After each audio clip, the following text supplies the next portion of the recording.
सबको मेरी राम राम। बच्चों, मैं हूँ नैनू की नानी और आज मैं एक किसान और उसके बच्चों की कहानी लेकर आपके सामने आई हूँ। आप जब ये पूरी कहानी सुनोगे तो आपको एक बहुत अच्छी इसमें सीख या नॉलेज मिलेगी, वो आपको अच्छी लगेगी। एक गांव था, गुजैनी नाम का एक गांव था। गांव में बहुत सारे परिवार रहते थे। उसी में एक किसान का परिवार रहता था, मतलब किसान भी बहुत रहते थे, पर मैं एक किसी पर्टिकुलर फैमिली की बात कर रही हूँ। तो उसमें एक किसान का परिवार भी रहता था। किसान के 4 लड़के थे। चारों बड़े हो गए थे, मतलब जवान हो गए थे, काफी बड़े बड़े बच्चे हो गए थे। किसान अपने बच्चों से कहता था कुछ काम करने के लिए, क्योंकि किसानों का क्या काम होता भाई, खेती होती। उसके पास बहुत बड़ा खेत था। वो खेती करता था, पर अकेले करता था, कितना कर पाता। धीमे धीमे बच्चे बड़े होते गए और किसान बूढ़ा होता गया। भाई किसान की तो एज बढ़ेगी ना। अब किसान के हाथ पैरों ने उतना काम करना बंद कर दिया। किसान ने अपने चारों बच्चों से बोला कि भाई मेरे संग मेरे काम में हाथ बटाया करो। पर चारों बच्चे बहुत ज्यादा आलसी थे, उनका किसी काम में मन नहीं लगता था। उन्होंने मना कर दिया। अब किसान तो कुछ कर भी नहीं सकता था। कोई बात नहीं, धीमे धीमे किसान की तबीयत खराब रहने लगी। अब वो बेचारा बिस्तर से ही लग गया, उससे कोई काम ही नहीं होता। वो बड़ा परेशान हो गया, क्योंकि अभी तक तो उसने सब चला ली थी गृहस्थी। आगे आगे क्या होगा, अब उसको बड़ी दिक्कत हो गई। बच्चों से काम करने के लिए कहता, बच्चे मना कर देते। एक दिन किसान ने अपने चारों बच्चों को बुलाया अपने पास और बोला, बच्चों मैं बहुत कमज़ोर हो गया हूँ। मैं मतलब बहुत ज़्यादा बीमार हो गया हूँ। अब मैं खेत में काम नहीं कर पाऊँगा। किसी भी समय मुझे मृत्यु आ सकती है। अब आप लोग अपना ध्यान रखना। फिर फिर वो ये बोला कि मैंने तुम लोगों को अभी तक नहीं बताया था, लेकिन मेरा खेत तो बहुत बड़ा है और मेरे पास बहुत पैसा रुपया सोना सब है। मैंने उस सब को अपने खेत में गाड़ दिया है। खेत बहुत बड़ा है, तो मुझे पर्टिकुलर जगह नहीं याद है कि मैंने वो धन किस जगह गाड़ा है।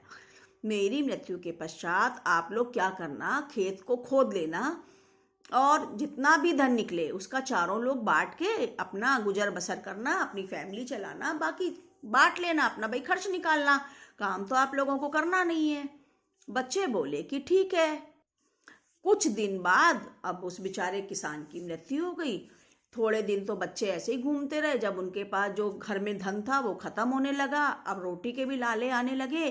तो उन बच्चों ने एक दिन, चारों लड़कों ने, भाई 4 लड़के थे, चार चार लड़के थे, चारों ने बैठ के सोचा कि कल से हम लोग क्या करते हैं, खेत को खोदना शुरू करते हैं। अब जब हम खेत खोदेंगे तो कहीं ना कहीं तो वो धन मिल ही जाएगा, जब बाबूजी ने कहा है कि धन गड़ा है। चलो सलाह मशवरा हो गया। अगले दिन चारों उठे और अलग अलग दिशाओं में अपना खेत खोदना शुरू कर दिया।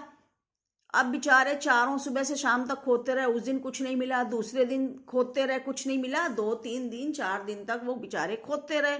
खोदते खोदते पूरा खेत खुद गया, लेकिन सोना चांदी रुपया पैसा नथिंग, जीरो, कुछ भी नहीं मिला। अब बड़ा परेशान हो गए, रोने लगे, आपस में लड़ने लगे। बोले हमारे बाबूजी ने तो झूठ बोला, ये ऐसा कर दिया वैसा कर दिया, खूब आपस में बड़बड़ा रहे। चलो, अब किसान, उसी गांव में एक कोई बुजुर्ग व्यक्ति थे। जब अगले दिन वो लोग काम कर रहे थे तो वो आए, बोले इस तरह रोने से कोई फायदा नहीं है। इस तरह से सिर पकड़कर बैठने से, रोज रोज लड़ाई झगड़ा करने से कुछ नहीं प्राप्त होगा तुम लोगों को। अब जब तुम लोगों का ये खेत तो खुद ही गया ना, अब तुम लोग क्या करो, इसमें बीज बो दो। भाई क्या पता अच्छी फसल आ जाए तो तुम लोगों का कम से कम गुजर बसर तो करो। अब इतना कर लिया तो इतना भी करो।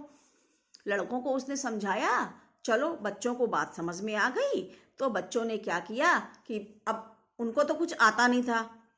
गांव के लोगों ने उनकी हेल्प की और उन लोगों ने उनकी हेल्प से पूरे गांव गांव वो पूरे खेत में गेहूं की फसल जो भी बोया जाता है वो उस तरह से उन लोगों ने बो दी। धीमे से बारिश हुई, उनकी फसल बढ़ने लगी, अंकुरित हुई, फिर बड़े बड़े प्लांट होने लगे, फिर उनकी फसल बढ़ने लगी। जब उन लोगों ने देखा फसल बढ़ रही है, उन्होंने उसकी सेवा भी की, चौकीदारी भी की। कोई रात में करता, कोई दिन में करता। उसमें पानी भी डालते, उसमें खाद भी डालते। अब सब करना तो पड़ता ही है। किसान और जो गांव के और लोग थे वो उन लोगों को समझाते कि भाई करो करो, जब इतना कर लिया है तो इतना भी करो, इतना भी करो। देखते ही देखते बच्चों, आप लोगों को विश्वास नहीं होगा, इतनी घनी फसल, इतनी अच्छी फसल, इतनी हेल्दी फसल उनके खेत में आई।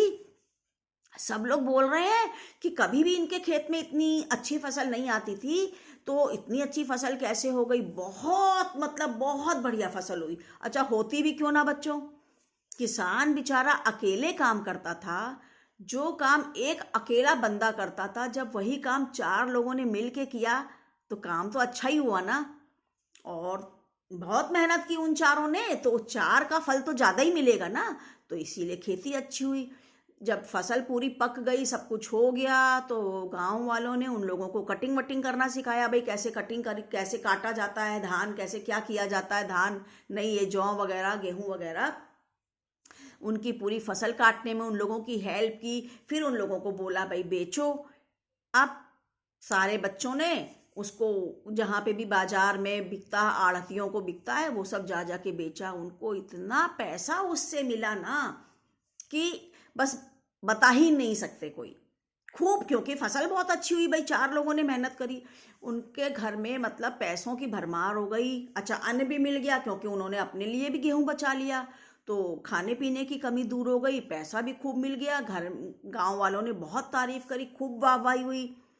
बच्चे भी बड़े खुश हो गए, वो चारों लड़के भी बड़े खुश हो गए और बहुत अच्छे से रहने लगे। मतलब उनकी गरीबी दूर हो गई। तब उनको किसी गांव वाले ने ये समझाया, बुजुर्ग व्यक्ति ने ये समझाया, बेटा जो तुम्हारे बाबूजी ने कहा था ना कि उनकी जमीन में सोना गड़ा है, तो किसान के लिए उसकी फसल ही सोना होती है। जो तुम लोगों ने ये बोया है और काटा है, बेचा है, यही किसान का असली सोना होता है। तब बच्चे बोले, ओहो, हमारे बाबूजी हम लोगों को क्या समझाना चाहते थे और हम लोग का काम में मन नहीं लगता था, इसलिए उन्होंने ये ट्रिक चली है, एक चाल चली, जिससे कि हम लोगों को इसमें मन लग जाए हम लोगों का। तो हमेशा बच्चों, जो बड़े हम लोगों को सीख देते हैं वो कभी भी गलत नहीं होती, और वो सीख कभी ना कभी काम आती है। इसलिए काम से जी नहीं चुराना चाहिए। काम कोई भी छोटा बड़ा नहीं होता है। मोची का काम है, स्वीपर का काम है, सब्जी बेचने का काम है, फल बेचने का काम है। अगर ये कोई बेचेगा नहीं तो हम लोगों का जीवन कैसे चलेगा। इसी तरह से खेती का काम तो बहुत ज़्यादा मेहनत का होता है। अगर उन बच्चों ने अपने पापा के जीते जी ये चीज़ें सीख ली होती तो हो सकता है उनके पापा इतने ज़्यादा बीमार भी ना होते, और हो सकता है वो आज भी उनके साथ होते। पर करने को तो कोई टाल नहीं सकता ना बेटा।